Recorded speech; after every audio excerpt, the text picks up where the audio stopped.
জয় রাধে। আজকের পাঠ শ্রীচৈতন্য মহাপ্রভুর সঙ্গে রঘুনাথ দাস গোস্বামীর মিলন। শ্রীচৈতন্য চরিতামৃত অন্তলীলা খণ্ড ষষ্ঠ পরিচ্ছেদ। শ্রীল ভক্তিবিনোদ ঠাকুর তার অমৃতপ্রবাহ ভাষ্যে এই পরিচ্ছেদের কথা সার বলেছেন। যখন শ্রীচৈতন্য মহাপ্রভু কৃষ্ণ প্রেমের অপ্রাকৃত ভাবোদয় হতো তখন স্বরূপ দামোদর এবং রামানন্দ রায় তাকে সান্ত্বনা দিতেন। রঘুনাথ দাস গোস্বামী বহুকাল ধরে শ্রীচৈতন্য মহাপ্রভুর শ্রী পাদপদ্মে আসার চেষ্টা করছিলেন এবং অবশেষে তিনি গৃহত্যাগ করে শ্রীচৈতন্য মহাপ্রভুর কাছে এলেন। শ্রীচৈতন্য মহাপ্রভু যখন বৃন্দাবন যাবার পথে শান্তিপুরে গিয়েছিলেন তখন রঘুনাথ দাস গোস্বামী তার শ্রী পাদপদ্মের আশ্রয় লাভের প্রার্থনা করেছিলেন, কিন্তু শ্রীচৈতন্য মহাপ্রভু তাকে যুক্ত বৈরাগ্য অবলম্বন করার উপদেশ দিয়েছিলেন। ইতিমধ্যে রঘুনাথ দাস গোস্বামীর জ্যেষ্ঠ তাত হিরণ্য দাসের প্রতি এক মুসলমান রাজকর্মচারী ঈর্ষাপরায়ণ হয় এবং তাকে গ্রেপ্তার করার জন্য গৌড় থেকে উজির নিয়ে আসে, কিন্তু হিরণ্য দাস তখন পালিয়ে যান এবং রঘুনাথ দাস গোস্বামীর বুদ্ধিমত্তার ফলে তাদের সেই উৎপাত মিটে যায়। রঘুনাথ দাস গোস্বামী পানিহাটিতে গিয়ে শ্রীমন নিত্যানন্দ প্রভুর আজ্ঞায় চিরাদধি মহোৎসব করেন। মহোৎসবের পরের দিন নিত্যানন্দ প্রভু রঘুনাথ দাসকে আশীর্বাদ করেন যে অচিরেই তিনি শ্রীচৈতন্য মহাপ্রভুর শ্রী পাদপদ্ম লাভ করবেন। এই ঘটনার পর একদিন রাত্রে তার গুরু ও পুরোহিত শ্রী যদুনন্দন আচার্যের সহায়তায় তিনি একাকী পলায়ন করেন। গুপ্তপথ দিয়ে 12 দিন পরে তিনি জগন্নাথপুরীতে পৌঁছে শ্রীচৈতন্য মহাপ্রভুর শ্রী পাদপদ্মে পতিত হন। শ্রীচৈতন্য মহাপ্রভু তাঁকে স্বরূপের রঘু এই নাম দিয়ে স্বরূপ গোস্বামীর হস্তে সমর্পণ করেন। রঘুনাথ দাস গোস্বামী 5 দিন মন্দিরের প্রসাদ গ্রহণ করেন, কিন্তু তারপর তিনি মন্দিরের সিংহদ্বারে অযাচক বৃত্তি অবলম্বন করেন। পরে ছত্রে মহাপ্রসাদ ভিক্ষা করে খেতে লাগলেন। রঘুনাথ দাস গোস্বামীর পিতা এই সংবাদ পেয়ে ভৃত্য ও অর্থ পাঠালেন, কিন্তু রঘুনাথ দাস তাদের কাছ থেকে কোনো স্থূল অর্থ গ্রহণ করলেন না। শ্রীচৈতন্য মহাপ্রভু রঘুনাথের ছত্রে ভিক্ষার কথা শুনে তাকে তার গুঞ্জামালা ও গোবর্ধন শিলা দান করলেন। পরে রঘুনাথ দাস গোস্বামী পথে পরিত্যক্ত সরা প্রসাদ ধুয়ে খেতে আরম্ভ করলেন। তাতে স্বরূপ দামোদর ও শ্রীচৈতন্য মহাপ্রভু সন্তুষ্ট হয়ে একদিন সেই প্রসাদ বলপূর্বক আস্বাদন করে রঘুনাথকে কৃপা করলেন। কৃপা গুণৈর্য গৃহান্ধ কূপা দুধৃত্য ভঙ্গা রঘুনাথ দাসম নস্য স্বরূপে বিদধেহ অন্তরঙ্গং শ্রীকৃষ্ণ চৈতন্য মমং প্রপদে। যিনি কৃপারূপ রজ্জুর দ্বারা গৃহান্ধকূপ থেকে কৌশলে রঘুনাথ দাসকে উদ্ধার করে স্বরূপ দামোদরের কাছে অর্পণ করে তাকে অন্তরঙ্গ ভক্ত করেছিলেন, সেই শ্রীকৃষ্ণ চৈতন্য মহাপ্রভু চরণে আমি প্রপন্ন হই। জয় জয় চৈতন্য জয় নিত্যানন্দ জয়াদ্বৈত চন্দ্র জয় গৌর ভক্ত বৃন্দ। এই মতো গৌরচন্দ্র ভক্তগণ সঙ্গে নীলাচলে নানা লীলা করে নানা রঙ্গে। যদ্যপি অন্তরে কৃষ্ণ বিয়োগ বাধ হয়ে বাহিরে না প্রকাশ হয় ভক্ত দুঃখ ভয়ে। উৎকট বিরহ দুঃখ যবে বাহিরায় তবে যে বৈকল্য প্রভুর বর্ণনা না যায়। রামানন্দের কৃষ্ণ কথা স্বরূপেরও গান বিরহ বেদারাই প্রভুর রাখয়ে পরাণ। শ্রীচৈতন্য মহাপ্রভু জয়, শ্রীমন নিত্যানন্দ প্রভু জয়, শ্রী অদ্বৈত আচার্য প্রভু জয় এবং শ্রীচৈতন্য মহাপ্রভুর সমস্ত ভক্তবৃন্দের জয়। এইভাবে গৌরচন্দ্র তার ভক্তদের নিয়ে নানাভাবে শ্রী জগন্নাথপুরীতে বিবিধ লীলা বিলাস করেছিলেন। শ্রীচৈতন্য মহাপ্রভু যদিও কৃষ্ণ বিরহে অন্তরে অত্যন্ত ব্যথিত হয়েছিলেন, কিন্তু ভক্তদের দুঃখ হবে বলে তিনি বাহিরে তা প্রকাশ করতেন না। যখন উৎকট বিরহ বেদনা বাহিরে প্রকাশিত হতো তখন শ্রীচৈতন্য মহাপ্রভুর যে বৈকল্য হতো তা ভাষায় বর্ণনা করা যায় না। কৃষ্ণ বিরহে শ্রীচৈতন্য মহাপ্রভু যখন বিরহ বেদনায় এইভাবে অধীর হতেন তখন রামানন্দ রায়ের কৃষ্ণ কথা এবং স্বরূপ দামোদরের গান তাকে বাঁচিয়ে রাখত। দিনে প্রভু নানা সঙ্গে হয় অন্য মন, রাত্রিকালে বাড়ে প্রভুর বিরহ বেদন। তার সুখ হেতু সঙ্গে রয়ে দুইজনা, কৃষ্ণরস লোকগীতে করেন সান্ত্বনা। দিনের বেলা ভক্তদের সঙ্গে থাকার ফলে তার মন কিছুটা বিক্ষিপ্ত থাকতো, কিন্তু রাত্রিবেলা তার বিরহ বেদনা প্রবলভাবে বর্ধিত হতো। তাকে সান্ত্বনা দেওয়ার জন্য রামানন্দ রায় এবং স্বরূপ দামোদর গোস্বামী তার সঙ্গে থাকতেন এবং শ্রীকৃষ্ণের লীলা বর্ণনাকারী বিভিন্ন শ্লোক আবৃত্তি করে এবং ভক্তিরস বর্ণনাকারী গান শুনিয়ে তারা তাকে সান্ত্বনা দিতেন। সুবল জয়ছে পূর্বে কৃষ্ণ সুখের সহায়, গৌর সুখ দারণ হেতু তৈছে রামরায়। পূর্বে জয়ছে রাধার ললিতা সহায় প্রধান, তৈছে স্বরূপ গোসাই রাখে প্রভুর প্রাণ। পূর্বে যেমন সুবল রাধারানীর বিরহে ব্যাকুল শ্রীকৃষ্ণকে সান্ত্বনা দিতেন, তেমনি রামানন্দ রায় শ্রীচৈতন্য মহাপ্রভুকে সান্ত্বনা দিতেন। পূর্বে শ্রীমতী রাধারানী যখন কৃষ্ণ বিরহে ব্যাকুল হতেন তখন যেমন তার প্রধান সখী ললিতা তার সহায়তা করতেন, তেমনি স্বরূপ দামোদর গোস্বামী শ্রীমতী রাধারানীর ভাবিত শ্রীচৈতন্য মহাপ্রভুকে সান্ত্বনা দিয়ে বাঁচিয়ে রাখতেন। এই দুই জনার সৌভাগ্য কখনো না যায়, প্রভুর অন্তরঙ্গ বলি যারে লোকে গায়। এই মতো বিহরে গৌড় লইয়া ভক্তগণ, রঘুনাথ মিলন নেবে শুনো ভক্তগণ। পূর্বে শান্তিপুরে রঘুনাথ যবে আইলা, মহাপ্রভু কৃপা করি তাঁরে শিখাইলা। শ্রীল রামানন্দ রায় এবং স্বরূপ দামোদর গোস্বামী সৌভাগ্য ভাষায় বর্ণনা করা যায় না। শ্রীচৈতন্য মহাপ্রভুর অতি অন্তরঙ্গ পার্শ্বদ বলে তারা বিখ্যাত। এইভাবে শ্রীচৈতন্য মহাপ্রভু তাঁর ভক্তদের নিয়ে লীলা বিলাস করেছিলেন। হে ভক্তগণ, এখন আপনারা মহাপ্রভুর সঙ্গে রঘুনাথ দাসের মিলনের কাহিনী শ্রবণ করুন।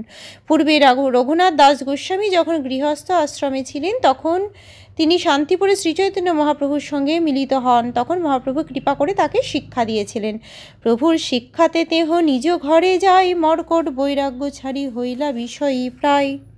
শ্রীচৈতন্য মহাপ্রভুর শিক্ষা অনুসারে রঘুনাথ দাস গোস্বামী লোক দেখানো বৈরাগী না হয়ে গৃহে ফিরে গিয়ে বাহ্য দৃষ্টিতে বিষয়ীর মতো আচরণ করতে লাগলেন। ভিতরে বৈরাগ্য, বাহিরে করে সর্বকর্ম, দেখিয়া তো মাতা পিতার আনন্দিত মন।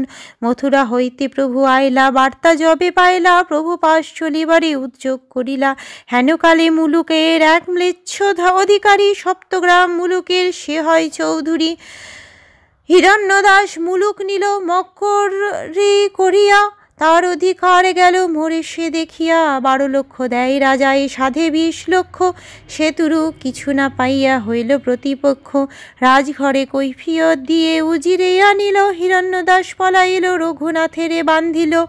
অন্তরে রঘুনাথ দাস গোস্বামী ছিলেন সম্পূর্ণরূপে বিষয়ের প্রতি বিরক্ত, এমনকি গৃহস্থ অবস্থাতেও কিন্তু বাহিরে সেই বৈরাগ্য ভাব প্রদর্শন না করে তিনি বিষয়ের মতো সমস্ত কর্ম করে যেতে লাগলেন। তা দেখে তার পিতামাতা অত্যন্ত আনন্দিত হলেন।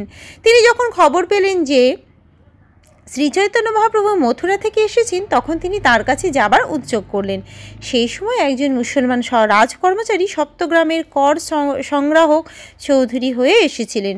পূর্বে মুসলমানদের রাজত্বকালে চৌধুরী উপাধিপ্রাপ্ত রাজকর্মচারী প্রজাদের কাছ থেকে কর আদায় করে তার 1/4 লাভ গ্রহণ করে ভূমাধিকারীকে খাজনা দাখিল করতেন।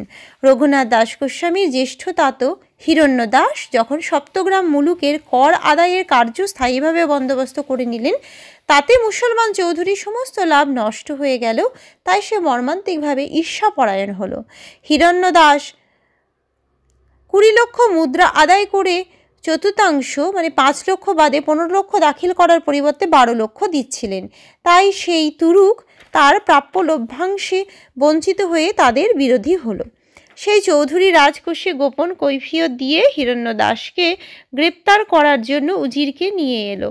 তখন হিরণ্যদাস সেখান থেকে পালিয়ে যান এবং তারা রঘুনাথ দাসকে বন্দি করে নিয়ে যান। প্রতিদিনই রঘুনাথে করয়ে ভর্ৎসনা, বাপ জেঠারে আনো নহে পাইবা যাতনা। মারিতে আনয়ে যদি দেখে রঘুনাথে, মন ফিরি যায় তবে না পারে মারিতে। বিশেষে কায়স্থ বুদ্ধে অন্তরে করে ডর, মুখে তর্জে গর্জে মারিতে সভয় অন্তর। প্রতিদিন সেই মুসলমান চৌধুরী রঘুনাথ দাসকে ভর্ৎসনা করে বললেন, তোমার বাবা এবং জ্যাঠাকে নিয়ে এসো, তা না হলে তোমাকে নির্যাতন করা হবে। সেই চৌধুরী যখন তাকে মারবার জন্য নিয়ে আসতেন, তখন রঘুনাথের মুখ দেখে তার মন ফিরে যেত। তখন তিনি তাকে মারতেন না। প্রকৃতপক্ষে সেই চৌধুরী রঘুনাথ দাসকে ভয় করতেন, কেননা রঘুনাথ দাস ছিলেন কায়স্থ, তাই তিনি মুখে তর্জন গর্জন করতেন, কিন্তু তাকে মারতে ভয় পেতেন। রঘুনাথ দাস ছিলেন অতি সম্ভ্রান্ত কায়স্থ পরিবারের সন্তান। স্থানীয় লোকেদের উপর তার যথেষ্ট প্রভাব ছিল, তাই সেই চৌধুরী বা উজির তাকে মারতে ভয় পেতেন। মুখে তর্জন গর্জন করলেও তাকে মারতে সাহস করতেন না। ভারতবর্ষের কায়স্থ সম্প্রদায় সাধারণত অতি বুদ্ধিমান এবং বৈষয়িক ব্যাপারে অত্যন্ত পারদর্শী। পূর্বে তারা অধিকাংশ রাজকর্মচারী ছিলেন। শ্রীল ভক্তিবিনোদ ঠাকুর তাঁর অমৃত প্রবাহ ভাষ্যে যাজ্ঞবল্কের উক্তি উল্লেখ করেছেন, চাট তস্কর দুর্বৃত্ত মহাসাহাসিকা দিভি বিদ্যমানা প্রজা রক্ষিত কায়স্থশ্চ। বিশেষত এই শ্লোকটি থেকে জানা যায় যে কায়স্থ রাজকর্মচারীরা কখনো কখনো প্রজাদের উৎপীড়ন করতেন, তাই রাজার কর্তব্য ছিল কায়স্থদের উৎপীড়ন থেকে প্রজাদের রক্ষা করা। বঙ্গদেশে কায়স্থরা প্রায় ব্রাহ্মণদের মতো সম্মানিত, কিন্তু উত্তর ভারতে কায়স্থদের শূদ্র বলে বিবেচনা করা হয়, কেননা তারা মাংস আহার করে এবং পান করে। ঐতিহাসিক সূত্রে দেখা যায় যে কায়স্থরা অত্যন্ত বুদ্ধিমান, তাই মুসলমান চৌধুরী রঘুনাথ দাসকে মারতে ভয় পেতেন। তবে রঘুনাথ কিছু চিন্তিলা উপায় বিনতি করিয়া কহে, সেই ম্লেচ্ছ প্রায় আমার পিতা জ্যাঠা হয় তোমার দুই ভাই, ভাই ভাইয়ে তোমরা কলহ করো সর্বদাই। কভু কলহ কহু কভু প্রীতি, ইহার নিশ্চয় নাই, কালী পুন তিন ভাই হইবা এক ঠাঁই। আমি জইছি পিতার তৈছি তোমার বালক, আমি তোমার পাল্য তুমি আমার পালক, পালক হইয়া পারলে রে তারিতে না জুয়াই, তুমি সর্বশাস্ত্র জানো জিন্দা পীর প্রায়। তখন রঘুনাথ দাস গোস্বামী একটি উপায় উদ্ভাবন করলেন এবং বিনীতভাবে সেই মুসলমান চৌধুরীকে বললেন, আমার পিতা এবং জ্যাঠা আপনার দুই ভাই, ভাইয়ে ভাইয়ে আপনারা সর্বদাই কলহ করেন। কখন যে আপনাদের কলহ হয় আর কখন যে প্রীতি হয় তার কোনো নিশ্চয়তা নেই। কালকে আপনারা তিন ভাই এক ঠাঁই হবেন। আমি যেমন আমার পিতার পুত্র, তেমন আপনারও পুত্র। আমি আপনার পাল্য আর আপনি আমার পালক। পালক হয়ে পাল্যকে নির্যাতন করা উচিত নয়। আপনি তো সমস্ত শাস্ত্র জানেন, আপনি যথার্থ একজন জীবিত মহাত্মা। এত শুনি সেই ম্লেচ্ছের মন আর্দ্র হইল, দাড়ি বাহি অশ্রু পরে কাঁদিতে লাগিল। ম্লেচ্ছ বলে আজি হইতে তুমি মোর পুত্র, আজি ছাড়াইমু তোমা করিয়া এক সূত্র। উজিরে কহিয়া রঘুনাথে ছাড়াইল, প্রীতি করি রঘুনাথে কহিতে লাগিল, তোমার জ্যাঠা নির্বুদ্ধি অষ্টলক্ষ খায়, আমি ভাগি আমারে কিছু দিবারে জুয়াই। যাহ তুমি তোমার জ্যাঠারে মিলাহ আমারে, যে মতে ভালো হয় করুন তা ভার দিলু তারে। রঘুনাথ আসি তবে জ্যাঠারে মিলাইলাম, ম্লেচ্ছ সহিত বশ কইল সব শান্ত হইল। এই মতো রঘুনাথের বৎসরে গেল, দ্বিতীয় বৎসরে পলাইতে মন কইল। রঘুনাথ দাস গোস্বামী সে আবেদন শুনে সেই মুসলমানের মন আর্দ্র হলো এবং তিনি কাঁদতে লাগলেন। তার দাড়ি বহে অশ্রু ঝরে পড়তে লাগলো। সেই মুসলমান চৌধুরী তখন রঘুনাথ দাসকে বললেন, আজ থেকে তুমি আমার পুত্র, আজ কোনো এক উপায়ে আমি তোমাকে মুক্ত করব। উজিরকে বলে চৌধুরী রঘুনাথ দাসকে ছাড়ালেন এবং গভীর প্রীতি সহকারে তাকে বলতে লাগলেন, তোমার জ্যাঠা নিতান্তই নির্বোধ। সেই 8 লক্ষ মুদ্রা নিজে গ্রহণ করে, কিন্তু আমিও একজন ভাগিদার, তার এক অংশ আমাকে তার দেওয়া উচিত। এখন তুমি ঘরে ফিরে যাও এবং তোমার জ্যাঠার সঙ্গে আমার সাক্ষাতের আয়োজন করো। তিনি যা ভালো বোঝেন তা করুন, সেই ভার আমি তোমাকে দিলাম। রঘুনাথ দাস তখন তার জ্যাঠাকে চৌধুরীর সঙ্গে সাক্ষাৎ করালেন। তাদের দুজনের মধ্যে আপোষ মীমাংসা হলো এবং সব শান্ত হলো। এইভাবে রঘুনাথ দাস 1 বছর পাকা বিষয়ের মতো আচরণ করে কাটালেন। কিন্তু তার পরের বছর তার পালাতে ইচ্ছা হলো। রাত্রে উঠি একেলা চলিলা পালাইয়া, দূর হইতে পিতা তারে আনিলা ধরিয়া। একদিন রাত্রে উঠে তিনি একলা পালিয়ে গেলেন, কিন্তু দূর থেকে তার পিতা তাকে ধরে আনলেন। এই মতে বারে বারে পলাই ধরিয়া আনে। তবে তাঁর মাতা কহে তাঁর পিতা শোনে, পুত্র বাতুল হইল ইহায় রাখো বান্ধিয়া। তাঁর পিতা কহে তারে নির্ভিন্ন হইয়া, ইন্দ্র সম ঐশ্বর্য স্ত্রী অপ্সরা সম, এসব বাঁধিতে নারী লেখো যার মন। দড়ির বন্ধনে তারে রাখে বা কেমতে, জন্মদাতা পিতা নারে পারব্ধ খণ্ডাইতে। চৈতন্য চন্দ্রের কৃপা হইয়াছে ইহারে, চৈতন্য চন্দ্রের বাতুল কে রাখিতে পারে। এইভাবে তিনি বারবার পালিয়ে যেতেন এবং তার পিতা তাকে ধরে আনতেন। তখন রঘুনাথ দাসের যা তার পিতাকে বললেন, আমাদের এই পুত্রটি পাগল হয়ে গেছে, কি দড়ি দিয়ে বেঁধে রাখো। তখন অত্যন্ত বিষণ্ণ হয়ে তার পিতা উত্তর দিলেন, ইন্দ্রের মতো ঐশ্বর্য, অপ্সরার মতো সুন্দর স্ত্রী, এসব যাকে বাঁধতে পারলো না তাকে দড়ি দিয়ে বেঁধে রাখবো কি করে। জন্মদাতা পিতা প্রারব্ধ খণ্ডন করতে পারে না, এর প্রতি শ্রীচৈতন্যচন্দ্রের কৃপা হয়েছে। চৈতন্যচন্দ্রের প্রেমে যে পাগল হয়েছে তাকে কে ধরে রাখতে পারে। তবে রঘুনাথ কিছু বিচারিলা মনে, নিত্যানন্দ গোসাইয়ের পাশ চলিলা আর দিনে। তখন রঘুনাথ দাস মনে মনে কিছু বিবেচনা করলেন এবং তার পরের দিন তিনি নিত্যানন্দ প্রভুর কাছে গেলেন। পানিহাটি গ্রামে পাইলা প্রভুর দর্শন, কীর্তনিয়া সেবক সঙ্গে আর বহুজন। গঙ্গা তীরে বৃক্ষে মূলে পিণ্ডার উপরে বসিয়াছেন, যেন কোটি সূর্যোদয় করে। তলে উপরে বহু ভক্ত হইয়াছে বেষ্টিত, দেখি প্রভুর প্রভাব রঘুনাথ বিস্মিত। দণ্ডবৎ হইয়া সেই পড়িলা কত দূরে, সেবক কহে রঘুনাথ দণ্ডবৎ করে। পানিহাটি গ্রামে রঘুনাথ দাস নিত্যানন্দ প্রভুর দর্শন পেলেন। সঙ্গে তার বহু কীর্তনিয়া সেবক এবং বহু অনুগামী ছিলেন। গঙ্গা গঙ্গার তীরে একটি গাছের তলায় এক পিণ্ডার উপরে নিত্যানন্দ প্রভু বসেছিলেন এবং তাকে দেখে মনে হচ্ছিল যেন তিনি কোটি কোটি সূর্যের মতো জ্যোতির্ময়। নিত্যানন্দ প্রভুকে ঘিরে উপরে ও নিচে বহু ভক্ত বসেছিলেন। তার প্রভাব দর্শন করে রঘুনাথ দাস অত্যন্ত বিস্মিত হলেন। দূর থেকে রঘুনাথ দাস গোস্বামী নিত্যানন্দ প্রভুকে দণ্ডবত করে পড়ে রইলেন।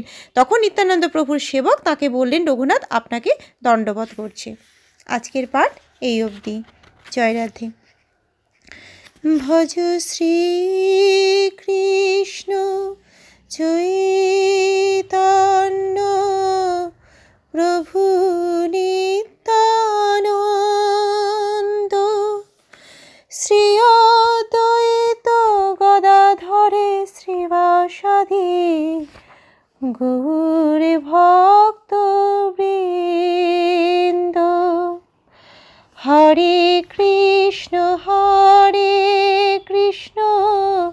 কৃষ্ণ কৃষ্ণ হরে হরে, হরে